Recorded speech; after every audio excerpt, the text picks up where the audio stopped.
Bonjour à tous, on se retrouve donc pour la phase 3 de cette vidéo. Vous n'êtes pas au courant mais ça fait 3 fois que je tourne cette vidéo, c'est un calvaire, j'en peux plus. Mais bon, je vais vous parler aujourd'hui d'une histoire qui m'a été suggérée par Banane Chocolat, qui suit ma chaîne, voilà, et qui commande beaucoup de mes vidéos, qui me fait beaucoup de retours. Et donc elle m'a fait un retour par rapport à Jeanne Weber, donc l'ogresse de la Goutte d'Or. Je vous laisse donc voir cette vidéo.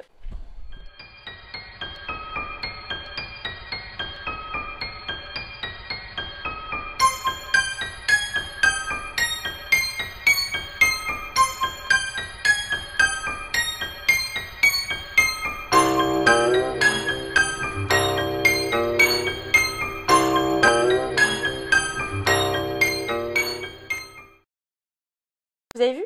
J'ai changé de générique. Merci à la chaîne de Custo Costo qui m'a fait le générique. Voilà, il fait des petits montages et tout ça, donc je vous invite à aller la voir. Elle est en barre d'infos, n'hésitez pas. Bon, c'est rien à voir, hein. C'est de la cuisine, donc rien à voir avec nous. Les histoires criminelles, les faits divers, tout ça, c'est pas trop son délire. Jeanne Moulinet, la personne principale de cette histoire, est née le 7 octobre 1874, en Bretagne, dans un petit village de pêcheurs, le village de Quérity. Elle vit dans une famille très pauvre, donc en fait tout ce qui est alphabétisation et éducation, école, tout ça, elle connaît pas vraiment. Voilà, dans sa famille, on travaille pour vivre et on fait pas d'études pour travailler. Elle finit donc par être envoyée à Paris pour soulager sa famille, éviter d'avoir une bouche à nourrir et commencer sa vie.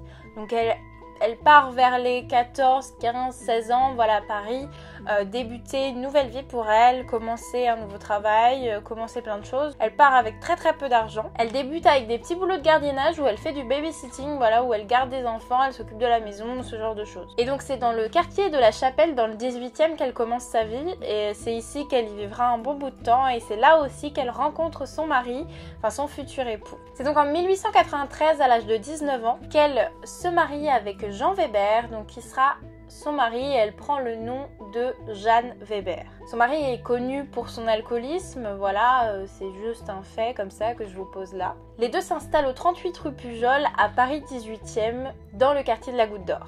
Donc la Goutte d'Or, ça vous dit quelque chose? Effectivement, c'est pour cela qu'on l'appelle l'ogresse de la Goutte d'Or. Ils auront plusieurs enfants ensemble, enfants qui mourront de manière inexpliquée, enfin avec des circonstances explicables mais peu expliquées, on va dire. Ils ont un premier enfant, Marcel Jean Weber, né le 4 novembre 1894, mais ce dernier décédera le 20 janvier 1895 à l'âge de 3 mois. La cause de son décès est inconnue.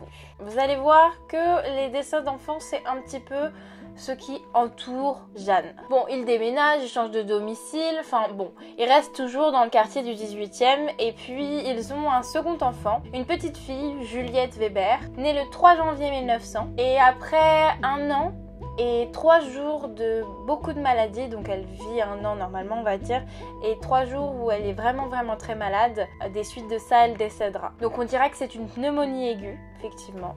Donc voilà, déjà 2 enfants qui sont morts proches de Jeanne. Le gardiennage d'enfants, c'est un petit peu ce qu'elle fait tout le temps, si vous voulez. Elle en fait souvent, elle fait ça pour gagner sa vie, et elle fait ça aussi pour aider. Enfin, pour aider. Vous allez voir que voilà le cadeau, hein. Le 25 décembre 1902, elle va garder une petite fille, la petite Lucie. C'est la fille d'Alphonse Alexandre, l'un de ses voisins. Il est veuf et il habite pas très loin dans le quartier. Et donc, le jour de Noël, il fait garder sa fille par Jeanne.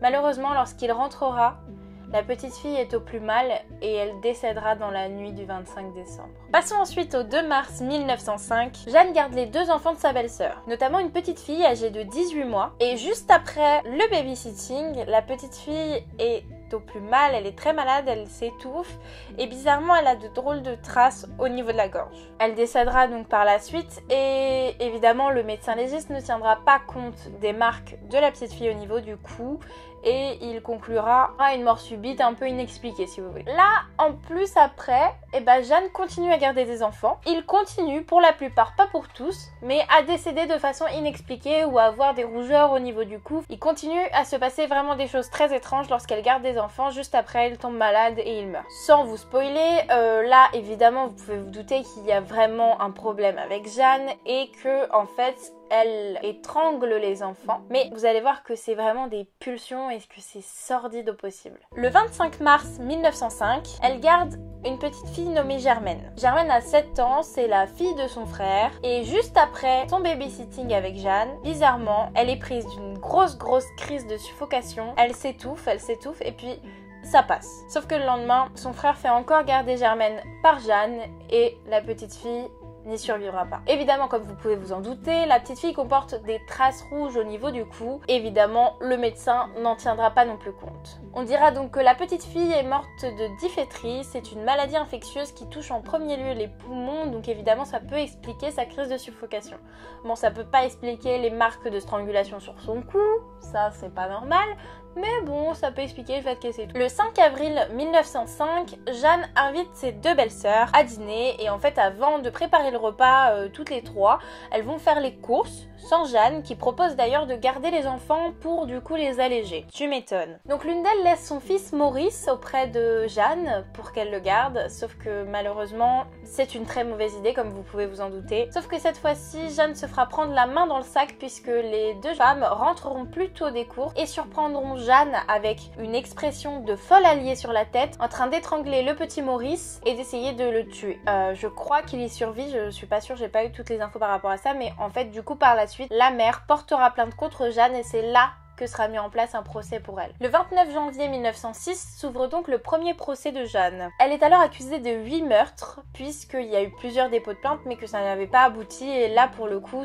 vu qu'il y a eu les faits et qu'ils ont été visibles, cette fois-ci, elle a vraiment été jugée. Sauf que l'avocat de Jeanne, qui est très intelligent, demande une réexamination des corps afin d'avoir plus d'informations et surtout d'essayer de disculper sa cliente. Je vous le donne en mille, bingo, Maître Henri Robert, l'avocat de Jeanne, réussit son coup puisque le médecin légiste de Paris, enfin je crois qu'il y en a plusieurs, les médecins légistes disent que voilà, ils disent qu'il n'y a pas de traces de strangulation, que les enfants sont morts de cause tout à fait naturelle. Faux ?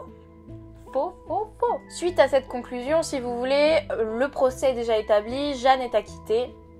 Sauf que cette fois-ci, son image en a pris un très gros coup, puisque si vous voulez, ça a été médiatisé, on en a parlé, elle est connue maintenant, Jeanne, donc elle a besoin de changer de nom pour refaire son image. Elle prend le nom de Madame Glaise, donc Jeanne Glaise, et s'installe à Châteauroux. Elle en profite pour quitter mari, logement, tout ça, elle change totalement de vie. Elle est accueillie par un agriculteur, Sylvain Bavouzet, qui a donc, comme je vous le donne en mille, un fils et une ferme, et donc Jeanne n'y vient pas du tout pour la ferme, puisque quelques temps plus tard, son fils sera retrouvé mort, et là, Sylvain apprend la véritable identité de Jeanne, et du coup, il portera plainte contre elle, sauf que cette fois-ci également, elle sortira indemne du procès, acquittée, voilà, il n'y a pas de souci, c'est pas de ta faute, tout ça.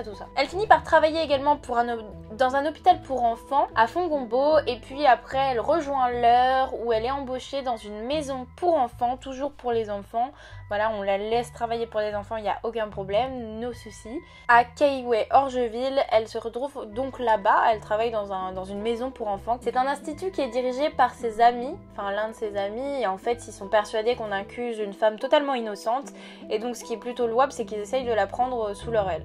Sauf qu'ils ont pris un monstre sous leur aile, et notamment ils ont lâché le loup dans la bergerie. Encore une fois, quelques temps plus tard, elle est surprise en train d'essayer d'étrangler un petit garçon, sauf que cette fois-ci, le directeur il veut pas trop que ça s'ébruite, il a pas envie que ça lui retombe dessus, donc il étouffe totalement l'affaire, et on n'en parle plus. Jeanne est licenciée, elle dégage, et voilà, c'est tout. Jeanne qui remet un peu sa vie en question, parce que cette fois-ci elle se retrouve avec plus rien, plus de mari, plus d'enfants, plus de logement, plus de travail, plus rien du tout, et du coup elle décide d'un coup comme ça d'aller avouer à la police qu'elle a commis tous ces meurtres, qu'elle les a commis comme ça, qu'elle a fait ça, sauf que la police, au lieu de prendre son témoignage en compte, de la juger et de la mettre en prison, ils disent qu'elle est folle. Voilà. Jeanne est traitée de folle, on l'interne dans un hôpital psychiatrique et voilà, tout simplement, on tient pas du tout compte de ça, flemme de rouvrir toutes les enquêtes, flemme de rouvrir toutes les saisies, flemme de tout, on rouvre pas les enquêtes, on s'en bat les steaks clairement, et on décide juste de la mettre dans un petit hôpital psychiatrique comme ça, voilà. Jeanne se retrouve dans un hôpital psychiatrique d'où elle sortira, puis elle retournera sur Paris où elle sera arrêtée pour vagabondage et cette fois-ci encore mise dans un hôpital psychiatrique mais cette fois-ci à Nanterre et où elle sera libérée parce qu'elle est saine d'esprit. Je sais pas si elle est complètement folle ou vraiment complètement... Enfin bon, je pense qu'il faut être un peu fou, mais est-ce que c'est conscient ou pas, ça j'en sais rien. Elle s'engage dans la prostitution, voilà. Ensuite, elle s'installe dans une auberge à Commercy et de là, elle rencontrera également un nouveau mec, elle rencontrera un nouveau conjoint avec lequel elle restera. Et puis dans l'auberge, donc en 1908, donc je sais pas si vous vous rendez compte mais elle a seulement 34 ans. Voilà, moi j'ai l'impression que la nana a 102 ans tellement elle a fait de choses, mais là non, elle a que 34 ans. Et donc à ce moment-là, elle est surprise également dans l'auberge en train, comme vous pouvez vous en douter, d'étrangler le fils de l'aubergiste qui a seulement 10 ans et qui s'appelle Marcel Poirot. Donc elle est vue en train d'étrangler Marcel avec un mouchoir ensanglanté, elle le prend et elle l'étrangle comme ça, enfin voilà, elle essaye de le tuer bien sûr. Jeanne Weber est déclarée folle le 19 décembre 1908. Elle se retrouve donc à l'asile de Maréville et puis elle est transférée à Fain-Véel et elle finira sa vie là-bas puisqu'elle décédera d'une crise de néphrite le 5 juillet 1918, donc 10 ans après, à l'âge de 44 ans. Une crise en fait de reins, enfin qui bloque les reins et qui propage dans le système et du coup qui fait que vous mourriez. Voilà.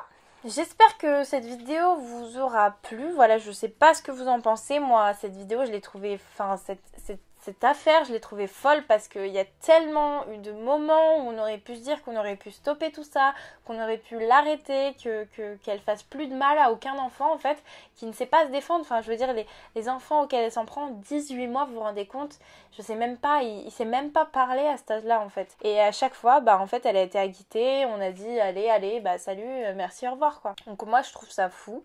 Dites-moi ce que vous en pensez en commentaire, n'hésitez pas à réagir, voilà, à cette vidéo, si vous aussi ça vous a totalement troublé, si vous avez voilà, des choses à dire, si vous avez plus d'informations aussi, il n'y a pas de souci. Et puis si vous avez d'autres idées de vidéos, n'hésitez pas à me les dire en commentaire. Voilà, moi j'en tiens vraiment compte parce que il y a tellement de sujets à traiter que je trouve ça important aussi de vous impliquer dedans pour en fait qu'on communique ensemble en fait. Voilà, cette vidéo sortira malheureusement un peu plus tard que prévu. Comme je vous l'ai dit, c'est la 3e fois que je la tourne, donc je l'ai vraiment là en fait, entre le son, l'image, le machin, le truc qui va pas.